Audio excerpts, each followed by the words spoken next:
Позвони, пожалуйста.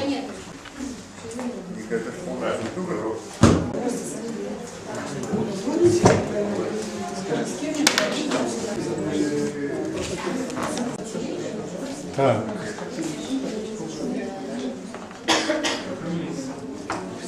Обычно говорит преподаватель, остальные внимательно слушают. Так ли, да? Я вижу тут студентов, молодое поколение, которые эти правила знают и, надеюсь, будут выполнять.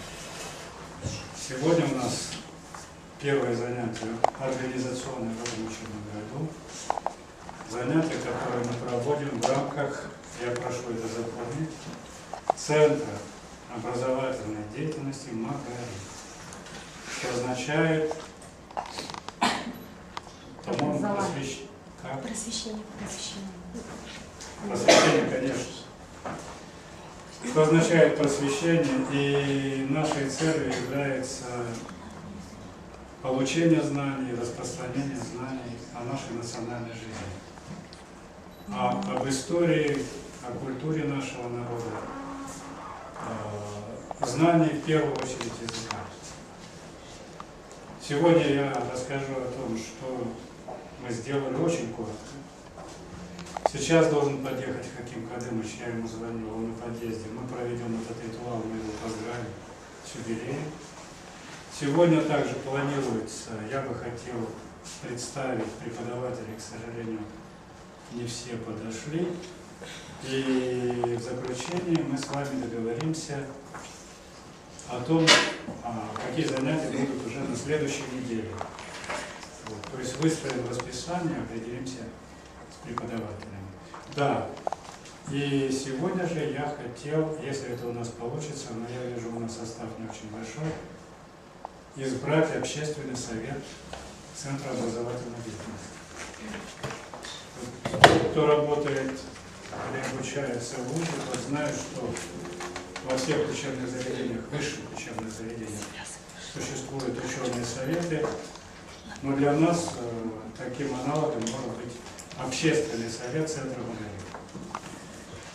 Его функцией должно быть совместное обсуждение и принятие коллегиальных решений, которые будут касаться деятельности нашего центра. Вот такая повестка дня. Пожалуйста, какие будут суждения по повестке дня, по предложению? Да, я еще просил бы выступить сегодня отдельных из вас, желающих высказать свои мысли. Центр образовательной деятельности МАГАРИФ, я сказал, что является основной его задачей. В прошлом году, с середины марта, мы приступили к работе. Занятия проводились, тот, кто был знает, в обществе знаний. Там была не очень хорошая аудитория, вы помните. Вот. Затем мы перешли в мае месяце сюда, и можно полагать, что в этом году мы будем заниматься здесь, если мы не найдем лучшего варианта. Что произошло за это время? Ну, во-первых, мы укрепились несколько, хотя обучаемые, это такая переменная категория, обучаемые приходят, будут приходить и, по всей видимости, будут уходить, но как организация, как структура мы укрепились. За это время нами выигран грант, который мы назвали так: Центр образовательной деятельности МАГАРИФ. Грант от городской администрации на 150 000 рублей. Но, к сожалению, эти деньги городская администрация, не только нам, но и другим тоже еще пока не выплачивает. То есть нам нужна, как вы понимаете, финансовая поддержка, да? Но у города есть проблемы с финансированием. Догадываетесь, почему? Прошел день города, да, и там были какие-то расходы. То есть вот пока здесь имеются определенные проблемы. А новым моментом в этом учебном году должно стать введение новых дисциплин. То есть будут новые дисциплины преподавателей. Что мы сохраняем? Татарский язык для начинающих,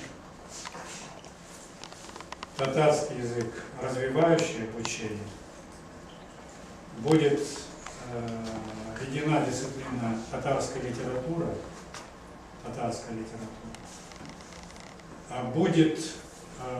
будут проводиться занятия по истории, но я называю дисциплину, но в рамках этого курса, в рамках этой дисциплины будут отдельные курсы. Например, в прошлом году у нас шли занятия по истории тюркоязычного населения нашего региона. Будет социально-философский семинар и религиоведение, причем не только исламоведение, но в целом мы будем говорить о религиях. И еще открывается у нас новая возможность в связи с тем, что вот приходят к нам, и мы, кажется, договорились, да, Эльвира? Вот я потом дам слово о сотрудничестве. Мы открываем такое направление, как тюркология. Тюркология – это с изучением турецкого языка. Ренат, к сожалению, а может быть, к счастью для него, сидит с ребенком. Но здесь присутствует Диана. То есть в этом году мы решили вводить тюркологию с изучением как языка, так и истории. Тот, кто посещал наши занятия, тот наверняка знает, татары имеют русские корни. Да? Может быть, добавите, у кого еще, у каких этносов тюркские корни? Лилия.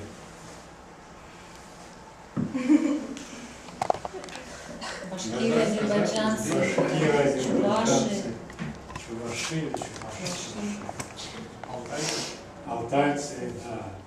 То есть у нас балкарцы, казахи, тувинцы, шорцы, телюты, уйгуры точно, которые проживают на территории Китая, и у которых была, как вы знаете, была очень серьезная трагедия. Теперь еще один момент такого пожелания, который касается нашей деятельности. Будьте добры, поднимите руки. Кто пользуется интернетом, кто зарегистрирован в Одноклассниках. А поднимите руки. Так, в-третьих, что мне пришлось сделать, я посчитал это необходимым. Будьте добры, пометьте, пожалуйста. Итак, я говорил об информационном поле, в котором мы работаем. Это коммуникация между нами, вами, слушателями, и нами, преподавателями. Я прошу как-то общаться на предмет нашей деятельности, да, обучения вот здесь.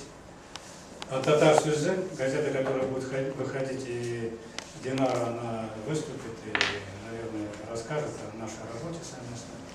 И последнее, вот я создал, правильно ли я говорю, не знаю, сайт, пожалуйста, сайт в Одноклассниках.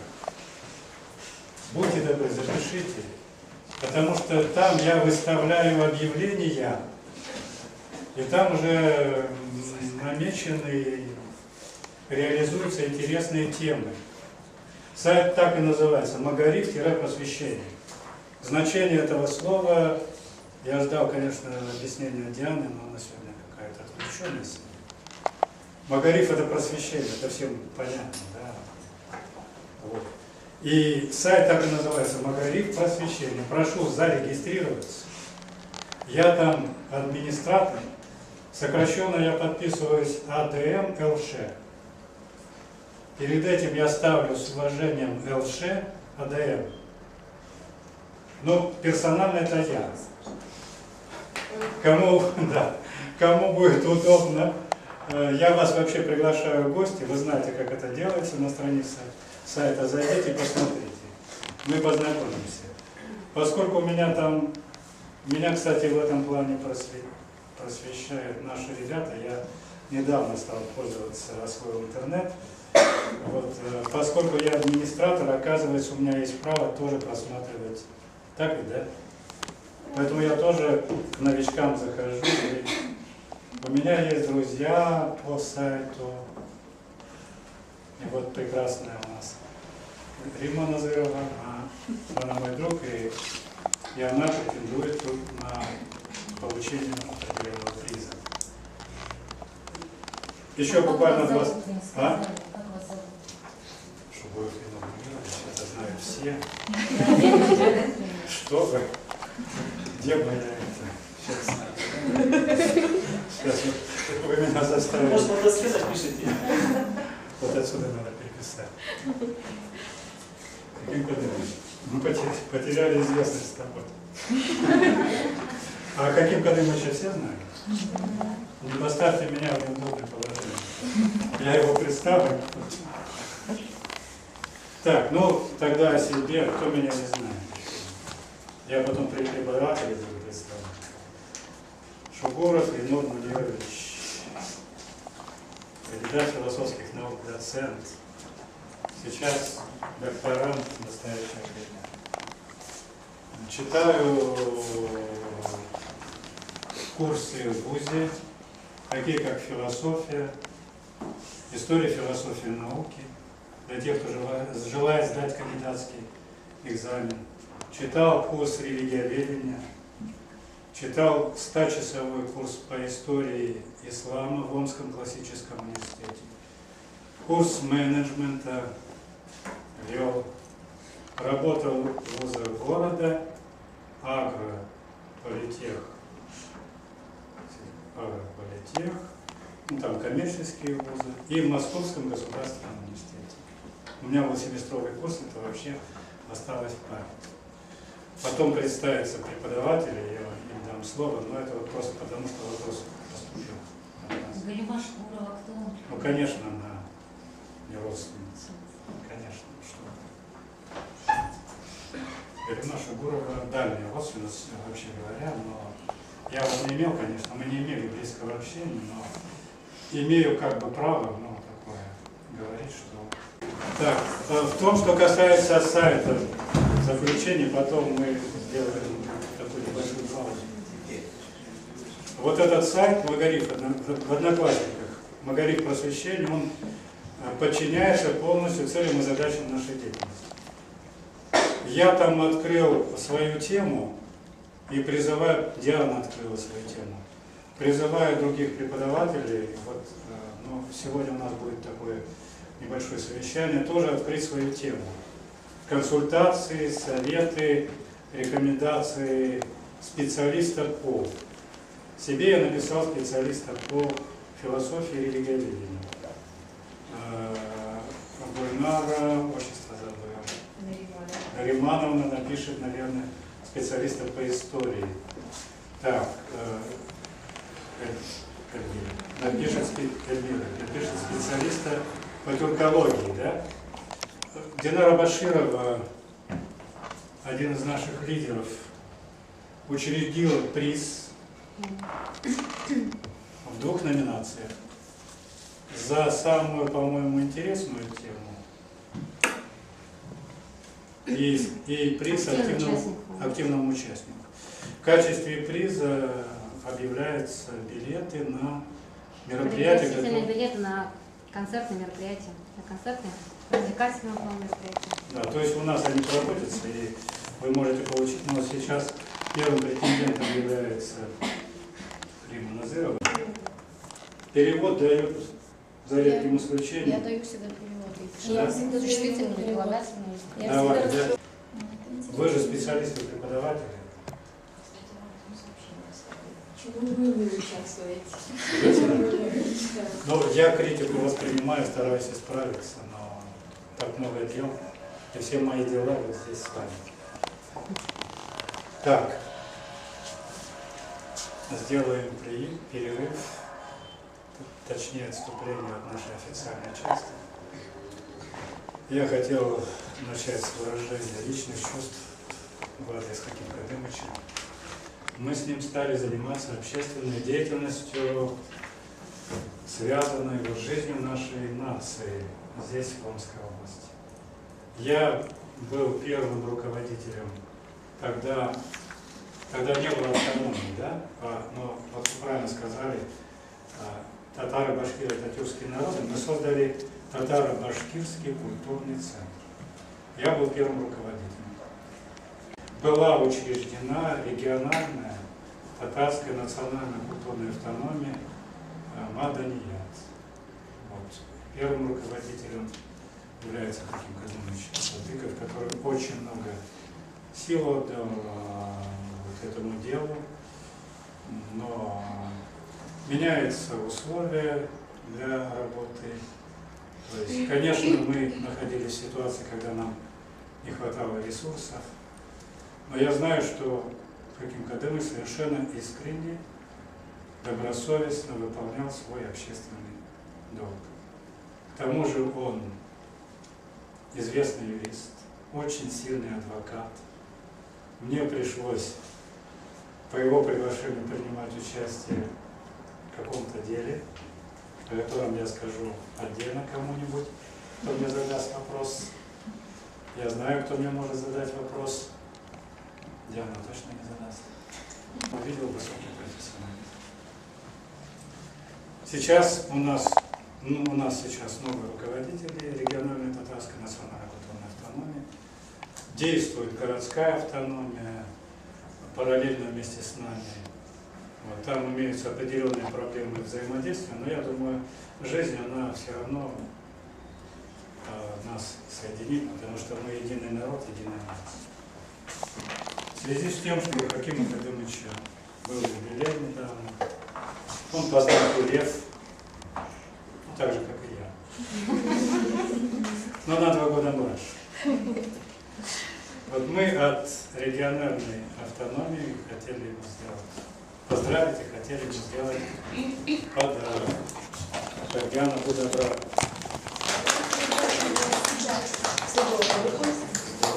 Чтобы все всегда удавалось легко.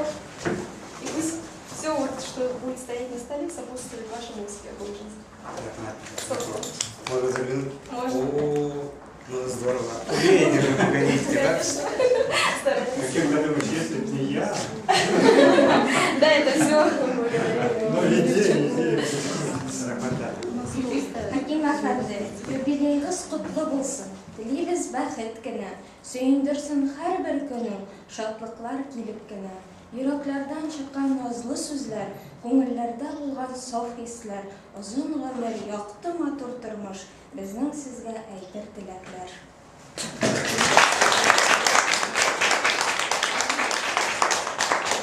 Позвольте, я ему пожму руку. Рад был. И я надеюсь, что сотрудничество наше будет продолжаться. Сегодня Хаким Кадымович выступит, да? Ну, может быть, в качестве ответной Конечно. реакции, Конечно, да. Ну, наверное, не в связи с этим, и не это главное, то, что вот появился в начале учебного года. Главное, наверное, или во всяком случае ожидается от меня, как от бывшего экс-руководителя этой автономии, какие-то оценки прошлого и настоящего и будущего. Наверное, это может говорить об этом не надо и не нужно. Времена меняются, подходы меняются, возможности меняются. Да? Иншаллах, я очень рад, во-первых, видите, аудитория такая. Я рад, это молодежная, я имею в виду. Я рад, это вот Ленор Мунирович использовал выражение Магариф просвещение. Не образование, а просвещение. Это означает национальное просвещение. Не образами вас будут пичкать, а просвещать вас, да, от слова свет и рэты. Это идеологическая сторона, я здесь тоже не буду это говорить, потому что на самом деле после того, как вот последние, наверное, около 100 лет отказались от этого слова просвещение, а перешли на слово образование, процесс образования, наверное, вектор его развития не в лучшую сторону определился. Просвещение важнее, чем это образование образами, это пичкать нас. Потому что просвещение предполагает и осмысление тоже. Это важнее, чем набраться каких-то терминов. это я заканчиваю. А если национальное просвещение, то это вообще здорово. И потому что вот здесь присутствуют будущие, ну, это проводники, что ли, этого национального просвещения. Здесь не только для цели собственного просвещения, а для того, чтобы впитать в себя и передать это. Это главное. И это хорошо, что именно эта идея вас объединяет, и эта идея сюда привела. Я рад этому. Второе. Я рад, что Ленур Мунирович, вот наше это предыдущее сложное время было, да? Я рад, что Ленур Мунирович человек, это не то, что вот сейчас какие-то добрые слова мне сказал, вот эта обратная рефлексия такая, не от этого. А Ленур Мунирович человек с широчайшей эрудицией и грамотности человек. Понимаете? И поэтому то, что он берется за это дело, это уже обрекает этот вопрос на успех. Вот он упомянул здесь о том деле, в котором он участвовал. Наверное, он имеет в виду какое-то другое дело. Наверное, он имеет в виду, когда Байрамова приезжала, да? Я так и понял, по контексте твоей подачи, я подумал, он, наверное, имеет в виду байрамовское дело. Так? А я хочу сказать о другом деле. Я хочу сказать о другом деле, в котором Ленур Мунирович, так, наряду с 9 учеными нашего Омска, только города Омска, я могу сказать, что это 24 ученых по России было привлечено к одной теме, так, где я участвовал в качестве адвоката. Ученые двух академий Нового Башкортостана, Татарстана, Санкт-Петербурга и Москвы, и 9 ученых религиоведов это участвовали наши омские. И я скажу, без всякого привлечения. И не потому, что он там близкий там, или вот какая-то этническая культура у него ориентирована на ислам, в отличие от других, допустим, ученых, которые давали свои заключения по нашей теме. Наиболее грамотное, обоснованное, всестороннее, беспристрастное заключение было Ленур Мунирович. Он в своем заключении продемонстрировал действительно широчайшую эрудицию. И когда человек ведет подобную тему и взялся за работу с вами и вести в народ национальный язык, это здорово. Держитесь за него. И рахмат, и светлый путь вам.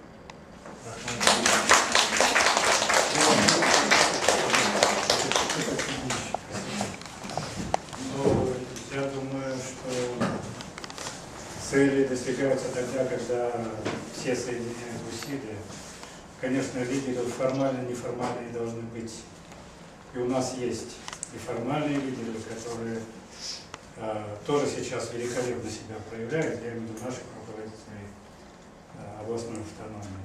То есть то, что вот нам с Хаким Кадымовичем не удавалось тогда сделать, проведение Сабантуя. Да? Знаете немножко историю, да? Вот по существу, это третий был нынче Сабантуй, да? Да? То есть это вот сдвинули с места, эту проблему решили вот те молодые люди, которые были.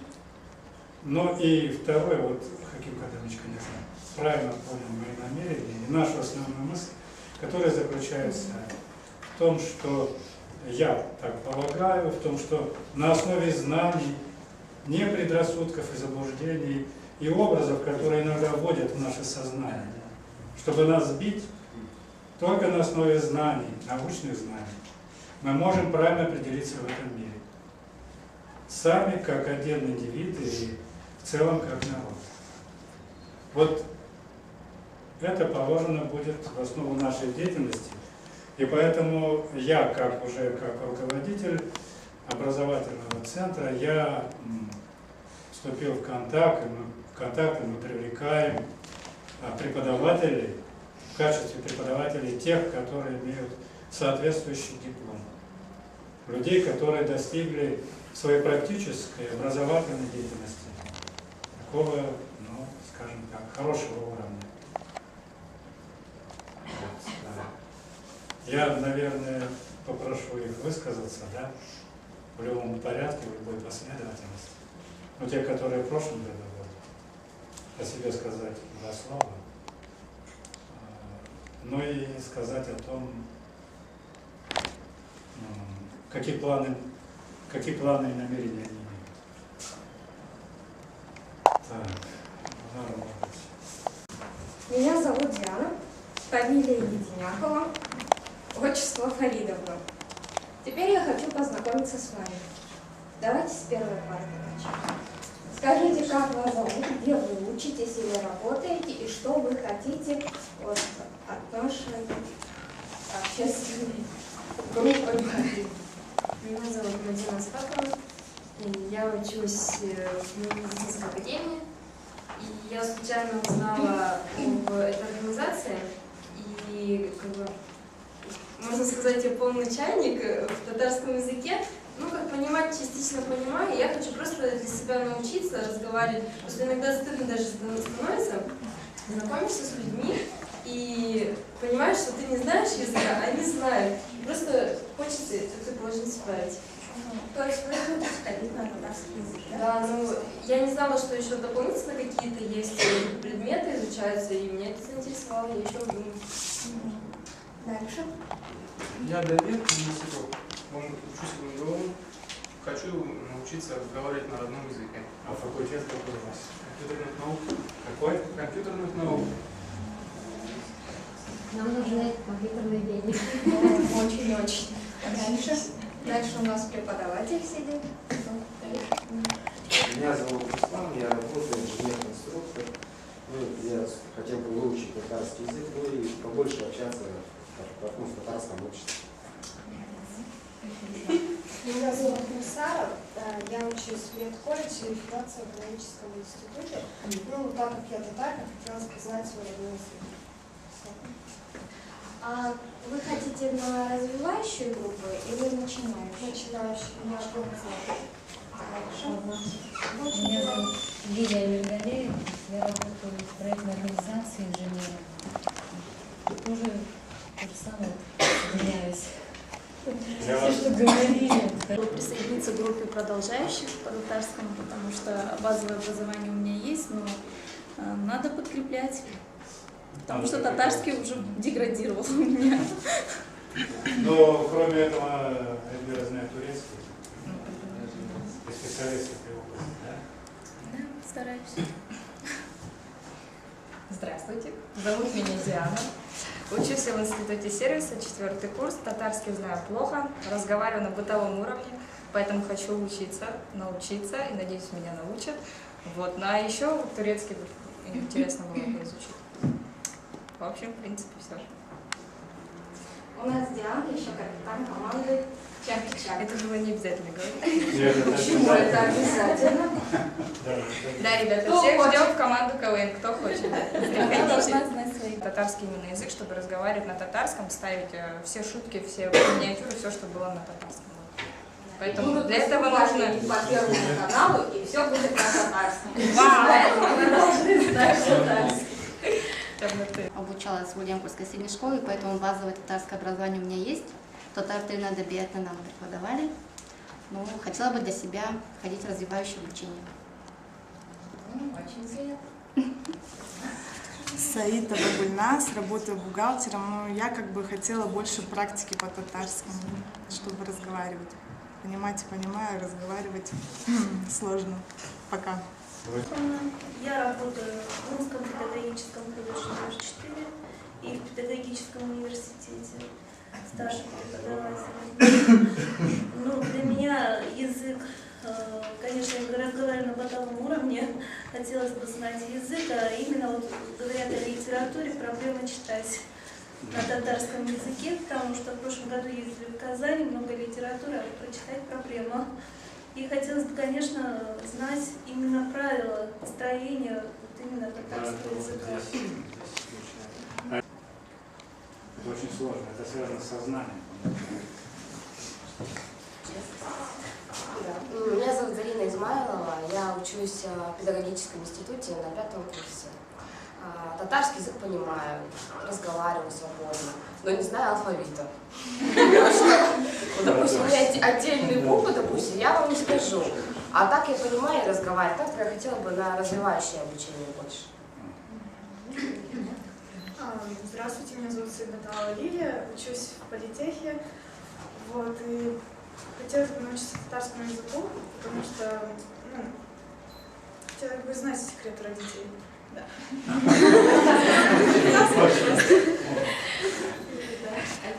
Участница Я КВН сразу видно. Охота изучать свой родной язык, так как я его вообще не знаю. Так. Плохо. Это печально. Меня зовут Рустам Усмурин, учусь в строительном колледже. Но мне интересен турецкий язык и про религию. Ну, татарский я знаю, понимаю, разговариваю. Меня зовут Зульфия. Я хочу изучать все. Меня интересует любая возможность повысить свой интеллектуальный уровень.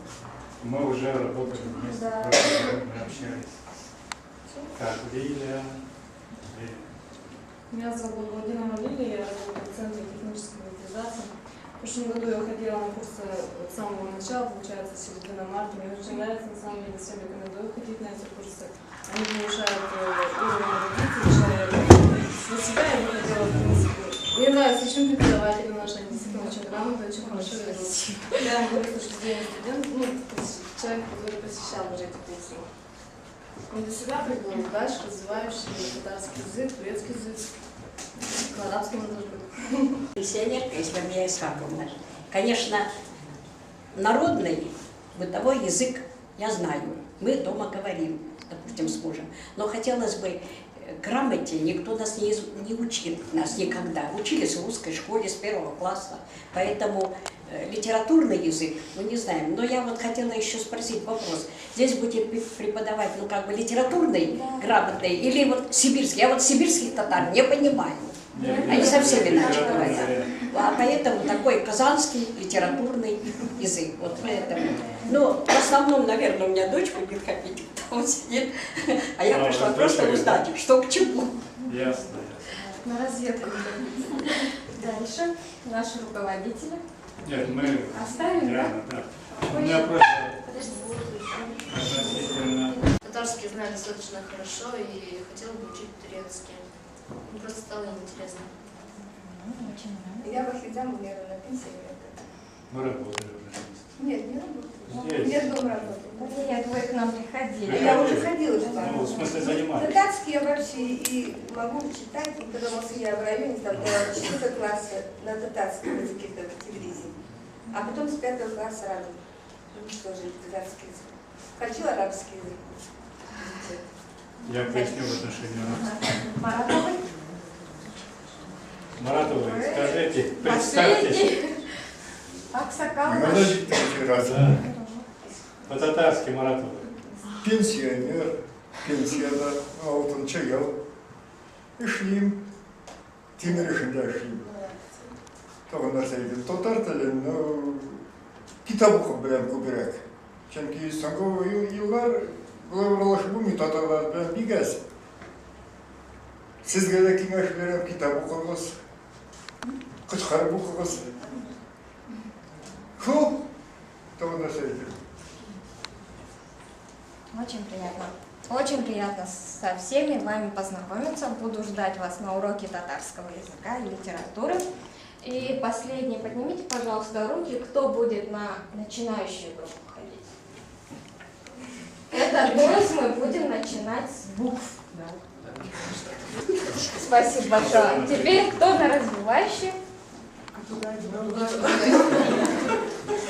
А туда и сюда не получится. Нет. А как вы будете? Они уже асы, а мы будем только буквы учить. Какие? Русский алфавит будем учить. Или и дополнительно наши. Кириллица. Так, ну у меня просьба, Диана, все-таки сама немножко вот о себе, да? Я уже как руководитель центра. Кто ты, что закончила, и о Ренате, пожалуйста. Это просто уникальный преподаватель, у них такая подготовка, которую не всякий имеет, и не может здесь получить. Здесь трудно получить такую подготовку. Я родилась и выросла в Уренгуле. Многие, наверное, слышали про нашу деревню. Это почти единственная такая школа, где изучают татарский язык с 1 по 11 класс. У нас очень хорошие учителя, которые окончили казанские педуниверситеты.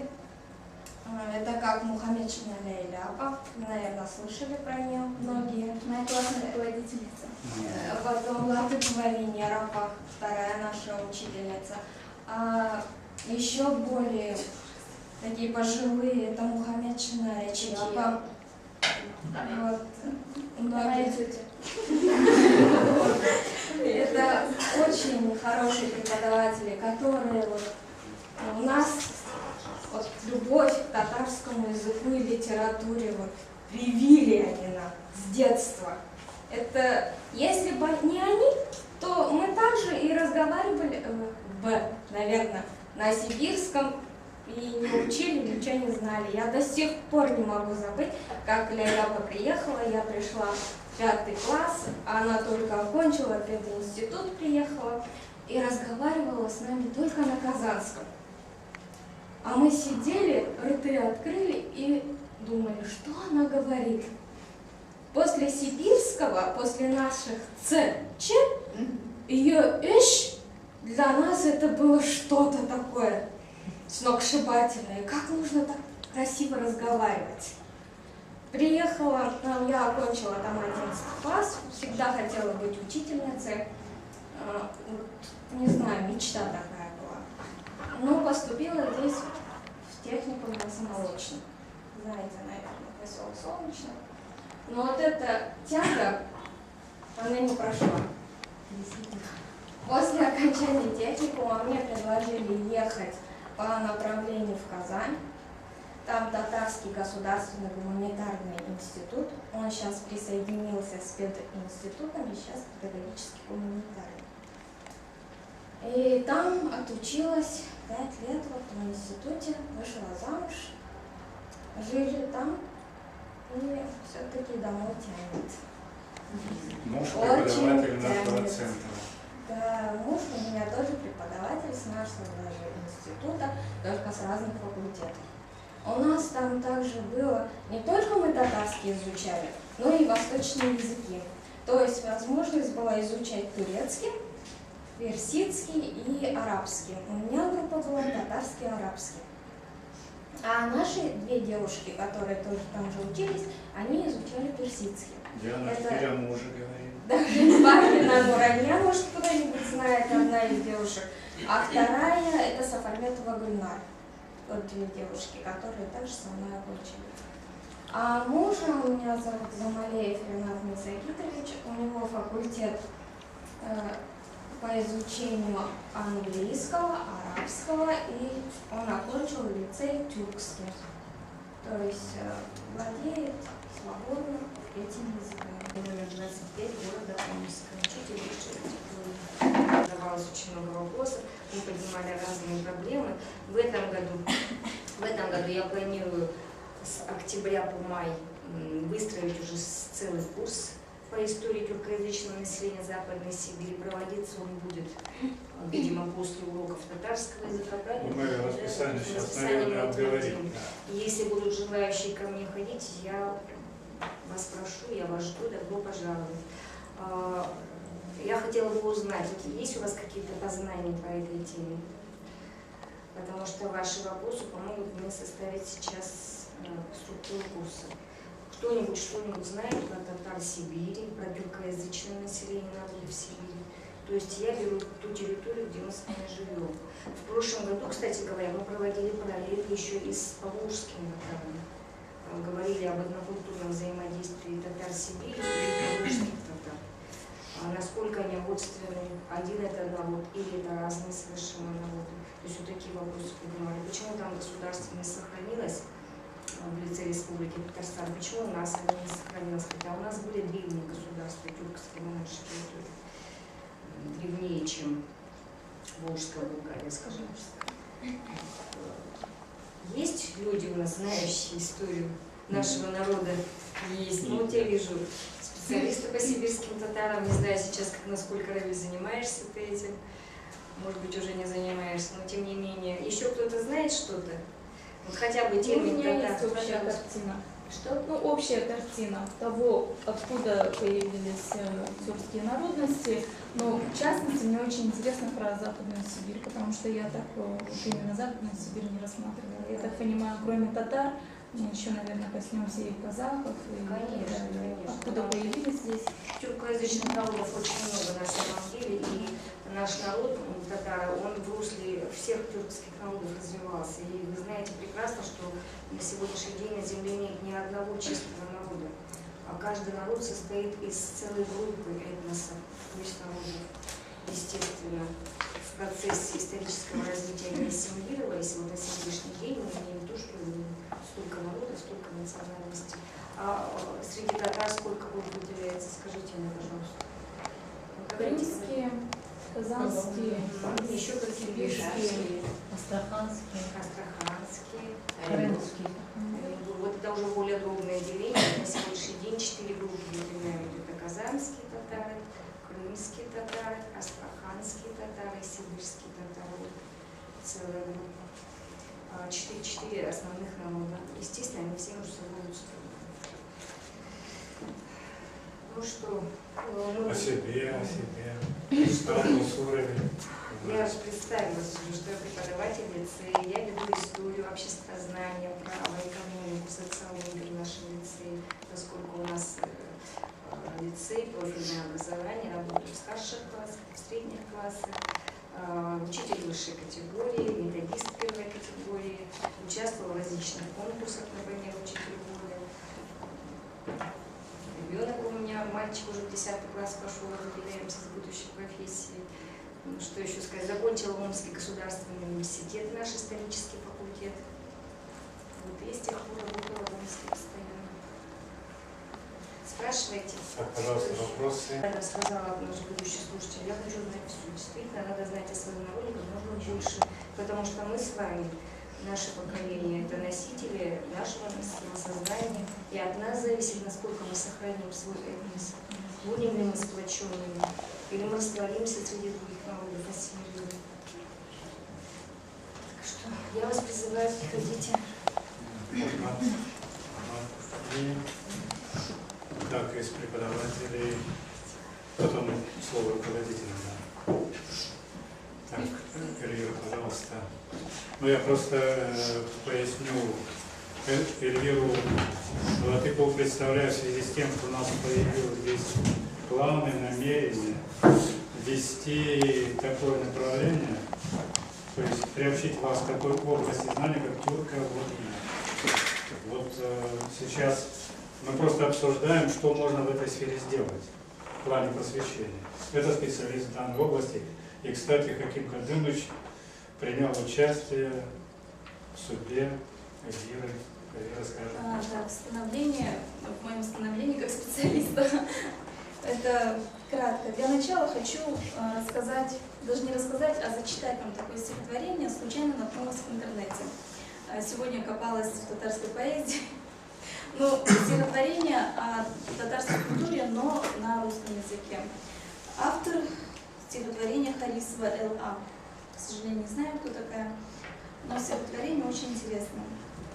Татарская культура – это дом родной, это папа, мама рядышком с тобой, и калитка с кленом под твоим окном, музыка азана льется над селом, и резные ставни, и большой балкон, и крыльцо родное, что зовет нас в дом, пироги с капустой, губатя, бялещ, пение курая и ночная тишь, сабантуя скачки и родной язык, башни, минареты и тупая лик.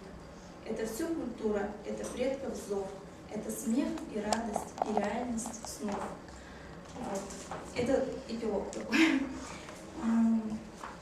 О себе. Зовут меня Эльвира Сагидовна Латыпова. Я родилась в селе Каракуль. Это очень маленькая деревня в сибирской глуши. Училась в Ульяновской средней школе, так же как Лина Назырова. У меня были те же преподаватели татарского языка и литературы, что и у Римы, у Дианы.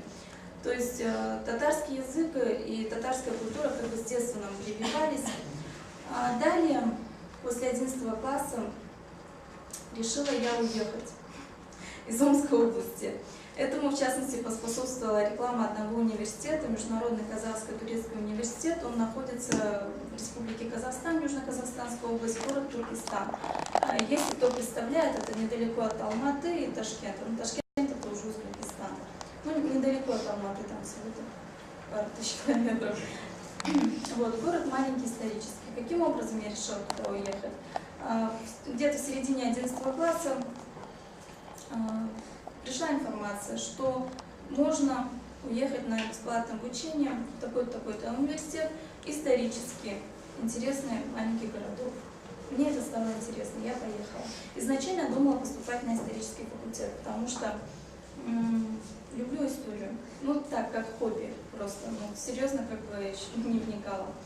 Поехала, потом на исторический факультет я передумала поступать, потому что почему-то там больше преподавали историю Казахстана как предмет. И думала, что мне это как бы дома не пригодится.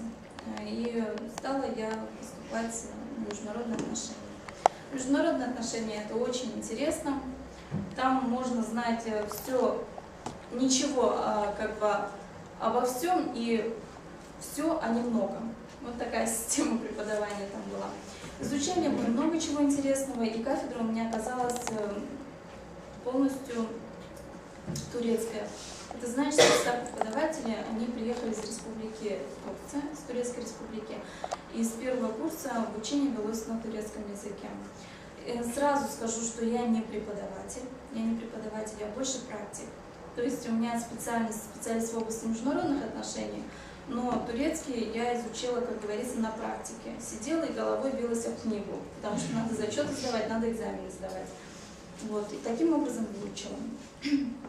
Закончила университет с красным дипломом, работала в Казахстане в турецких фирмах, потом вернулась в Россию, ну, здесь, в Омске. Я сейчас работаю в Омском бюро переводов, должность переводчик.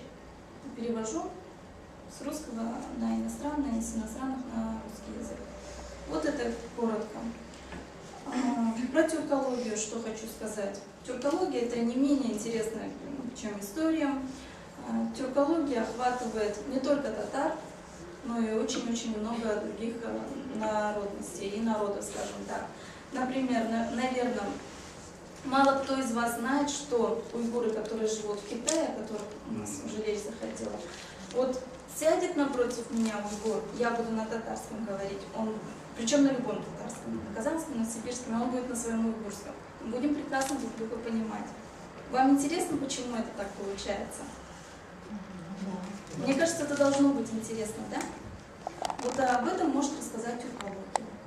И далее, например, то же самое, что и сибирские татары, например. Сибирский татарский очень-очень похож на ашурский и алтайский языки. Очень интересно. Вот. Ну и подробнее, детально будем уже на уроках. Я не знаю, сколько часов у меня будет, но постараюсь, чтобы эти часы были интересны для всех. И турецкий язык. Турецкий язык преподаватель будет преподавать вот Диана Павловна, ее супруг. Я думаю, помогать ему посильно, как практик. Например, если грамматика где-то идет, то и практика должна быть, да, параллельно. Чтобы поговорить, можем приглашать на наши уроки турков. У меня есть хорошие друзья, семейные пары с детьми там. Можно приглашать турков, чтобы у вас была живая практика общения. Потому что так хорошо получается изучать язык из собственного опыта. Вот. А турецкий, если кто-то владеет хотя бы на каком-то уровне татарским, то турецкий этому человеку расщелкать, как просто семечки сидеть и грызть. Могу вот так вот обнадежиться, кто желает изучать турецкий. Вера, вот вопрос. А так не будет легче изучать одновременно и татарский, и турецкий? Нет, это, конечно, отдельно уроков пойдет. Нет, отдельно но уроки, параллельно но это, для конечно, себя, параллельно. да, параллельно. Одно другому мешать не будет? Нет, не будет, конечно. Просто, возможно, будет заметно больше прогресс у тех, кто все-таки знает татарский лучше, чем новички. Особенно сибирский. Кто разговаривает хотя бы, например, элементарно, вот чем отличается русский язык от любого тюркского языка? Еще один такой нюанс. Меня сразу на доску охота, чтобы не писать уже сразу. Надо потом потом спросим. Ну, это не беда. Сегодня мы не готовились. Тюрки и турки. Чем отличаются эти два слова? Одной буквой, да? Но это большое отличие. Мы все тюрки, вот мы татары, те же турки, которые в Турции проживают, те же на Кавказе, которые есть народности, да? Казахи, узбеки, мы все тюрки. А турки это те, которые тюрки, но они турецкие, в Турции, в республике Турция проживают. То есть вот эти два термина никогда не путайте, хорошо? Например, турки как говорят? У них это очень правильно поставлено. Они говорят тюркам.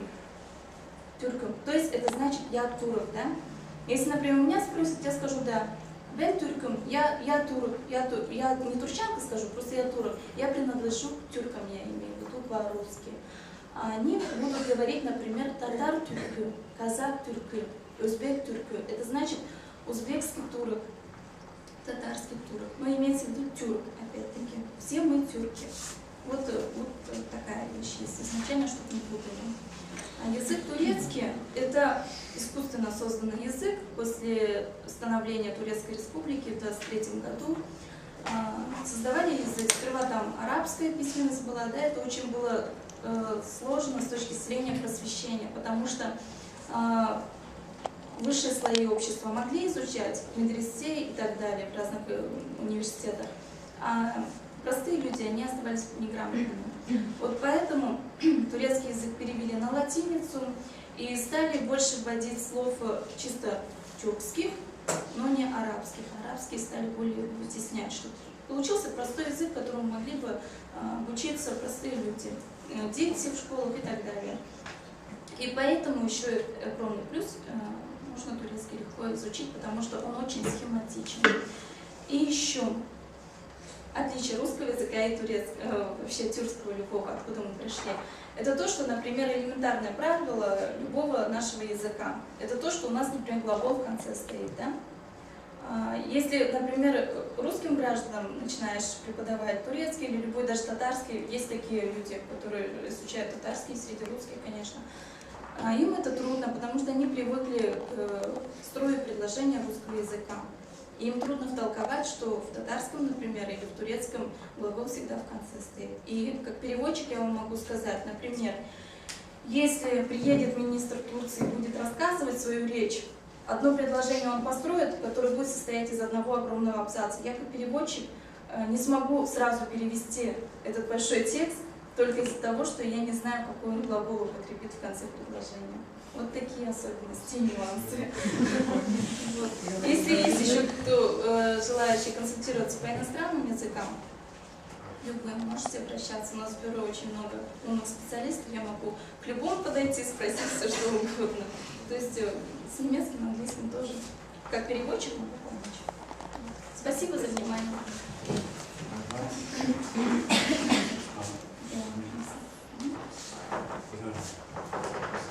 Еще я хотела сказать, Хаким Кадырович, поздравляю сердечно, чтобы все было хорошо в этой жизни. И еще хочу сказать, вот Хаким Кадырович мне очень помог в свое время уехать в Кыргызстан, учиться, все-таки бесплатное образование, возможность общаться с интересными людьми. И вот татарский центр и Хаким Кадырович, руководитель в то время, они мне очень помогли. Спасибо. Полностью заслуга. Вот, можно обнять, он мой дядя.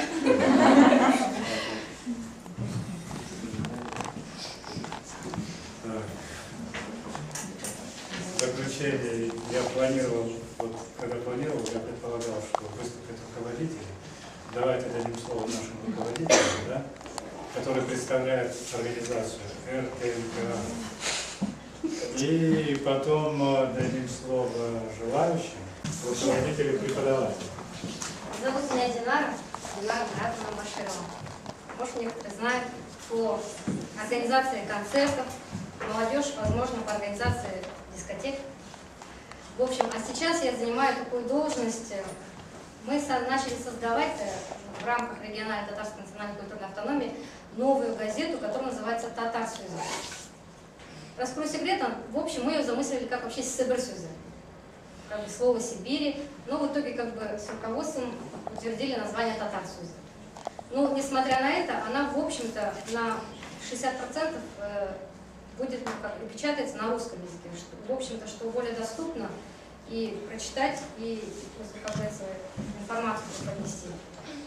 Но потихоньку все равно как бы параллельно, если есть возможность, мы будем печатать и на таком языке, на двух языках, какие-то интересные статьи. В общем-то, газета у нас появилась в тот момент, все, наверное, знаете, что существует еще одна газета, она раньше нас отметила недавно 5-летие. Было время, когда она перестала существовать, поэтому у нас вопрос возник создания нашей газеты. Сейчас мы существуем параллельно, я думаю, мы совершенно друг другу не конкуренты, так как та газета, она уже свое место заняла, а, в общем-то, наша газета пытается как бы образ журнала преподнести. В общем-то, ну, я думаю, к октябрю, в конце сентября даже выйдет очередной номер газеты, это будет 4-й номер, который будет заключать все 3 летних месяца. Так сказать, летом мы сделали себе небольшой отпуск, перерыв, сабантуй, в общем-то, переезд, отпуска.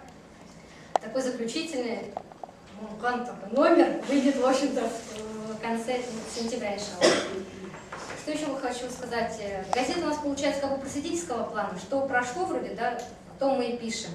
У нас создалась уже редакционная коллегия, в которой же входят некоторые у нас представители молодежи.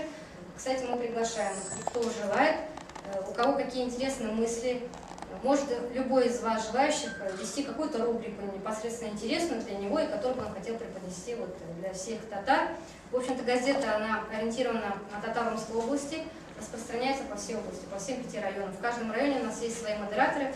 Как правило, это руководители центров татарской культуры, которые принимают также поздравления, например, если там хотят поздравить кого-то с их района, преподносят нам какие-то новости, которые проходят, у них случаются, и вообще пишут о деятельности своих центров. Что еще, если задавать вопросы? Можно мне задать? Пожалуйста. Дело в том, что я давно веду переговоры с Динарой относительно того, чтобы она ввела свой небольшой курс. Она специалист по культуре, культуролог. Что я закончила? Ну и ответа никак не могу получить. То есть я предлагаю такой курс, скажем, современная татарская музыкальная культура. Или молодежная современная татарская музыка. Надо попросить, потому что она великолепно владеет этим материалом и практикой. В принципе, к сожалению, в прошлом году я, к своему суду, не была ни на одном занятии образовательного центра «Магариф», хотя к этому приложила много. Но, иншаллах, в этом году я пожалела, вот сейчас вот я сидела, посмотрела, какие люди интересные. Много чего нового можно, оказывается, узнать для себя.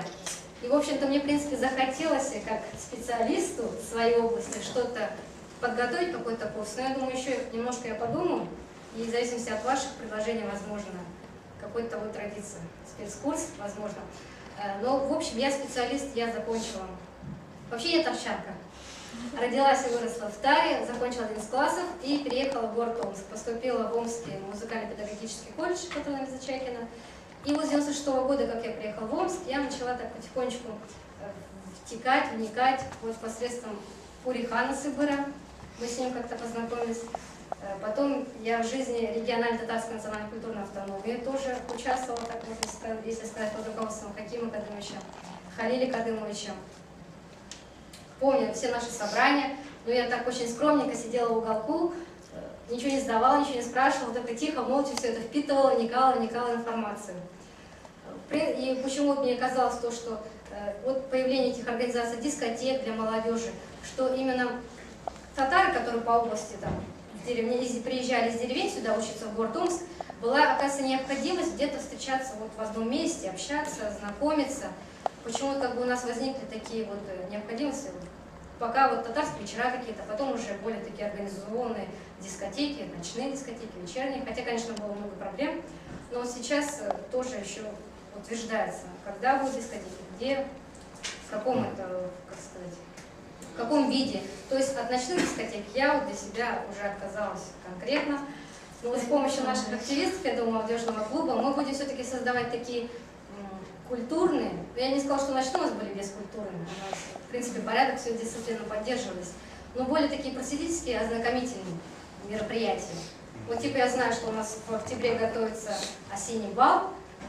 Вот я думаю, многие как раз из вас какие-то свои мысли выскажут. И вообще приходите к нам в татарский центр. всю информацию на доске объявления, я так понимаю, у нас одноклассники, да, вот, в группе татарской молодежи города Омска. Да, любые объявления вот, о нашей жизни можно оставить. Так, а Закария, так, продолжим. Это то, что, в общем-то, я педагогический колледж закончила, потом педагогический университет, как музыкальный руководитель в детском саду и учитель музыки. У меня была... Подождите, я все по порядку. После училища пединститут. Потом на 3-м курсе пединститута я поступила на 1-й курс госуниверситета, как уже дирижер народного хора. Вот. Затем закончила пединститут, была на 3-м курсе госуниверситета и поступила в аспирантуру Государственного университета, в аспирантуру к Томилову Николаю Аркадьевичу, где тема моей диссертации была «Народная музыка татар Среднего Приречья». Ну вот. Я, в общем-то, ездила по области, ходила по деревням, ездила на молоковозе, добиралась до какого-то Карагая Сишимского района, записывала фольклор, разговаривала с бабушками татарскими. Вот, как говорится, мне не собирается прощать. Алармать капля-штрипка, короче, их на диктофон записывала. Но сейчас вот у меня, оказывается, есть необходимость вот именно адабият или насилие. Потому что, в общем-то, в газете смысл я понимаю, а вообще, как я начала учить татарский язык, вот приехала в город Омск, потому что в Таре у нас не было татарской школы, я включала кассету магнитофон, песни там, Кульмакляр, Туй Кульмак, песня, я ее включала и писала, останавливала на стол, писала каждое слово в отдельности, и вот так, в принципе, с этого началось у меня знание татарского языка, так, на бытовом уровне.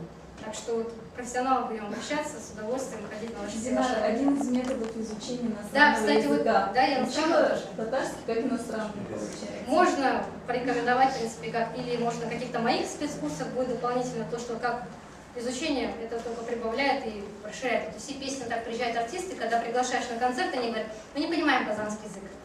Вроде там, о чем они поют? Ну, я тоже раньше думала, они там все поют о любви, махаббат, все, больше ничего. В общем-то, вот такого плана.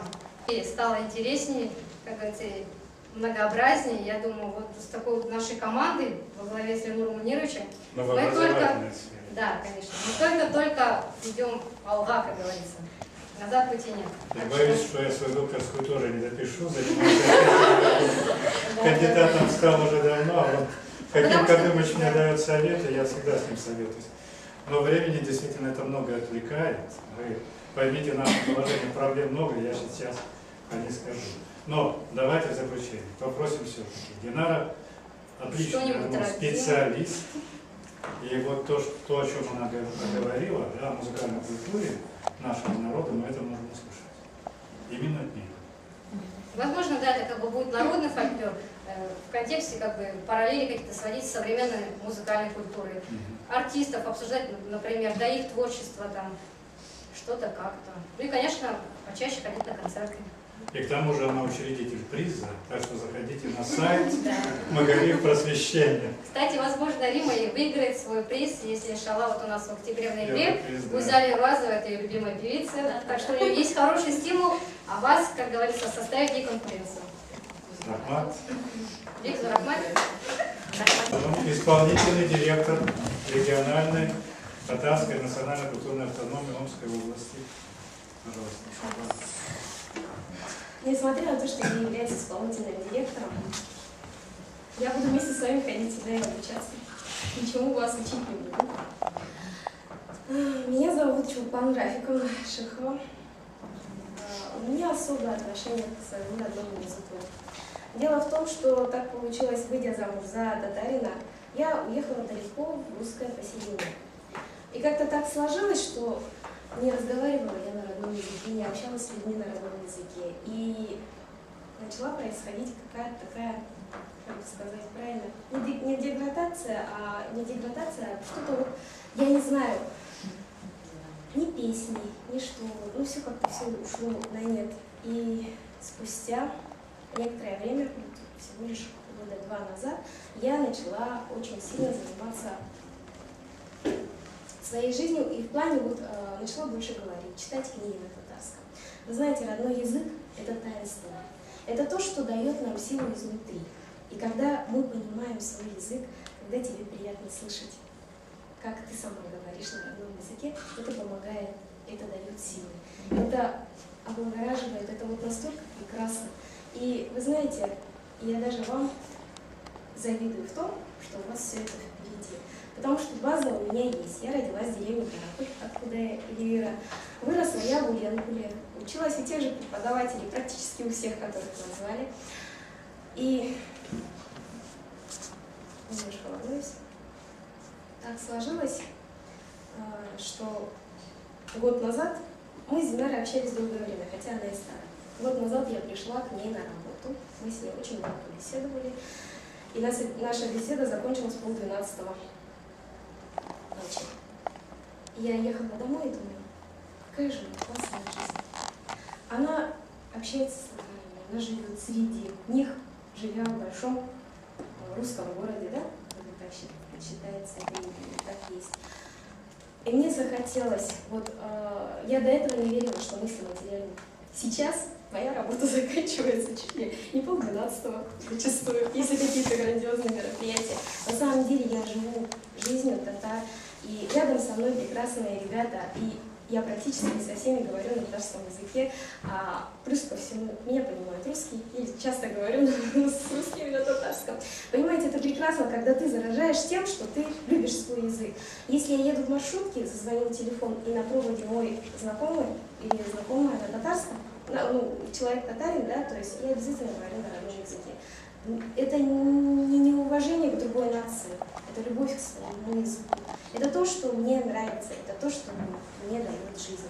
Именно поэтому я рада, что вы здесь. Будучи параллельно еще руководителем молодежного клуба «Алмаз», я хочу вас поздравить с тем, что у вас есть возможность приходить в наш клуб, общаться на родном языке, видеть прекрасные лица, ну, такие же, как вы, да. И на самом деле у вас появляется не только возможность просвещаться у великолепных преподавателей, но и появляется еще возможность начать новую жизнь. Жизнь именно вот среди татар, скажем так. На самом деле я очень благодарна Динаре за то, что она помогла мне, порекомендовала, дала возможность работать в этой сфере. Очень благодарна и с уважением, и с почетом отношусь к тому, что Динур Мунирович очень часто мне помогает советами, потому что я новичок в этом деле. Не имея опыта, я делаю то, что служит во благо нашей нации, для нашего народа. И призываю вас всех поучаствовать, потому что именно сегодня, именно мы делаем историю. И на самом деле, если вот, как Лилия говорит, да, что хочет знать секреты своих родителей, от вас зависит, будут ли ваши дети говорить на родном языке, будет ли язык наш востребован. И на самом деле настолько прекрасно слышать истину на татарском языке и понимать. Не буду вас долго утомлять, я просто на самом деле предлагаю вам приходить в молодежный клуб «Алмаз», самим создавать направления, работать вместе с нами, быть рядом и строить ту интересную жизнь именно среди татар. Ведь много таких общественных организаций среди русских, да? Но вот среди татар вы сможете себя проявить настолько, насколько только можно. Очень бывает выслушать и очень сильно, в этом смысле потрясти. Хочу представиться, меня зовут Курихан, фамилия Сыбыр. Что касается знания родного языка, для меня это не представлялось с детства труда, потому что я родился в Узбекистане, на экране большого узбекского кишлака. И с детства я общался с ребятами с кишлака, то есть наши дома, вот, городской поселок стоял прямо возле этого кишлака. И в детстве я, в общем-то, и не сознавал, что они носители другой языковой культуры, потому что кто-то говорит, что он с турецким близко, на самом деле очень большая близость с узбекским языком. И, в принципе, насколько я помню, вспоминаю с детства, что как я общался с родителями, с бабушкой, с моими родственниками, которые жили в поселке Янгиер. В общем-то, разницы не ощущалась. Те же слова «сяртяк», тот же «нон», тоже «гапляшу». Ну, может, у них чуть-чуть звонче язык. Вот. Но благодаря этому, в общем-то, я сохранил свой родной язык. Вот. Что касается переезда в Омск, изучения русского языка проблем не возникло, потому что языковая среда русскоязычная, и, в общем-то, как некоторые вот родители представляют ложно, что если будешь учить родному языку детей, что они вот будут плохо знать русский. На самом деле это было совсем не так. Вот, что касается моего брата, когда переехал, он вообще ни одного слова по-русски не знал. То есть он пошел в садик, не зная ни одного русского слова. Я помню, как мой брат маленький, вот, ему было 6 лет, он привел во дворе друга и сказал: помянем-ка другом, там, по-моему, Дима. То есть, в общем-то, нашел язык быстро. С детьми во дворе. Ну, немножко хочу рассказать о себе. В общем-то, я занимался вместе с Хакимом Халилом Кадымовичем Садыковыми по возрождению татарской культуры, сибирских татар в молодежном центре. И что вот касается судьбы Эльвира, в общем-то, я принял участие. В общем-то, наша молодежная организация обратилась в объединение международной мiniатюрской молодежи о том, что сибирские татары как национальное движение существует, и, в общем-то, мы обратились с тем, чтобы нам выделили квоты в международный турецко-казахский университет имени Сави. Это было нам очень сложно сделать. Были у нас, можно сказать, конфликты с молодежным движением Татарстана, которые не хотели нас представлять, выделять. Вот. Но мы все-таки удалось нам выбить эти квоты. Я принял участие в судьбе многих ребят: Эльвира, Тимура, казахских ребятишек, там Ергалы, Салават и многих других, Динары. В общем-то, при автономии я также занимался проблемами уже языка. В общем-то, мне удалось каким-то образом возить книжки по культуре, языку татар, сибирских татар. Я постоянно ездил в Тюмень, в методические центры, привозил литературу по фольклору сибирских татар, там маленькие книжки выходили, в общем-то. И даже была такая ситуация, когда в поезде у меня возник конфликт,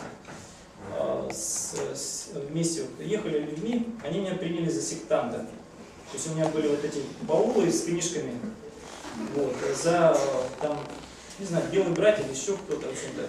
И тогда я пошел и просто в тамбур расплакался, до чего докатился мой народ, когда я вынужден как сектант ездить, в общем-то. Много раз в таких ситуациях было, в общем-то. Работать было очень тяжело, в общем-то. Ну, все-таки как-то Выжили, да. К сожалению, об этом забывать стали многие. Не надо, давай, будущее. Ладно. Значит, я закончил Тобольский педагогический институт по специальности русский язык, литература, татарский язык, литература. Вот. В данный момент я аспирант Тюменского государственного университета. Там у меня есть специальность языкознания, тюркская топонимика, среднего 3000. То есть, то бишь, север Омской области, да? Вот. Значит, в настоящий момент у меня деятельность перенеслась, в общем-то, в основном в интернете. То есть у нас уже довольно давно существует сайт сибирских татар, собрала народ. И недавно появилась ВКонтакте группа Куван Тентак Аплишейк. Вот. К сожалению, участие в этих группах принимают в основном ребята из Тюмени. Сейчас уже такая ситуация, что уже обсуждается о создании курсов по изучению сибирско-татарского языка в нашей группе уже в городе Тюмени. Вот. На наших сайтах, в общем-то, я собирал материалы по литературе, то есть о наших писателях сибирско-татарских. В общем-то, эти материалы по профессиям собирал, редактировал вместе с Максимом Сагидулиным. Сейчас он уже кандидат филологических наук в Тюмени. Мы вместе, в принципе, уже разработали нормы языка сибирских татар литературные. Вот. У Максима Сагидулина уже вышла статья.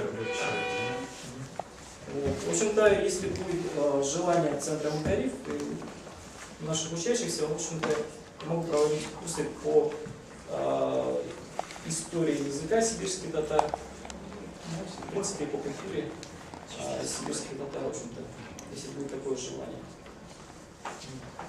Рахмат, пожалуйста, вопросы? Мои стереотипы, да, преподаватели вуза мне уже об этом говорят. Я предлагаю следующее. Перерыва делать не будем. Мне нужно буквально 10 минут для того, чтобы завершить. Согласны с этим, да? Значит, я общую ситуацию для вас проясню. Что необходимо сделать нам в организационном плане? Первое, вам зайти на сайт, зарегистрироваться в Одноклассниках, группа Макарив просвещения. Второе. В этом месяце, в сентябре, аренду этого помещения мы уже платили. В сентябре мы занимаемся только литературой и языком. И далее даем разгон для дисциплин гуманитарного цикла и культурологии. С преподавателями мы сейчас останемся и договоримся. Преподаватели придут и представятся. Прошу помнить, друзья, что у нас в этом году городская автономия, по аналогии с нами, так как мы работали в прошлом году, используя эту же модель, проводит свои занятия. Они проводят в среду. Мы проводим пока по понедельникам. Но у них есть свобода выбора. Мы берем те дни, которые нам дает администрация труда. Поэтому вы можете определяться так, как вам будет это удобно. Имейте в виду, что два образовательных центра существуют, но прошу помнить, тогда, когда вы общаетесь с нами, говорите о нас. Наш центр называется, еще раз, Макарив просвещение, региональная татарская национально-культурная автономия Омской области. Теперь о ближайших перспективах я уже говорил в начале, только расставлю акцент. Значит, татарский язык для начинающих. Наверное, как я понял, это будет самая большая группа. Далее, видимо, мы будем ставить урок татарской литературы.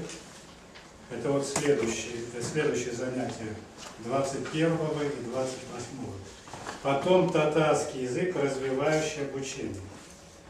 Дальше мы определимся с преподавателями, то есть выстроим свои курсы, вот уже практически наработанный есть курс истории, он будет продолжаться, тюркологии и, наверное, там потом будем включать то, что касается музыкальных культур.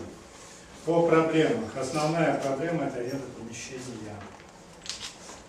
Пока мы можем себе позволить, исходя из наших финансовых возможностей, заниматься один раз в неделю.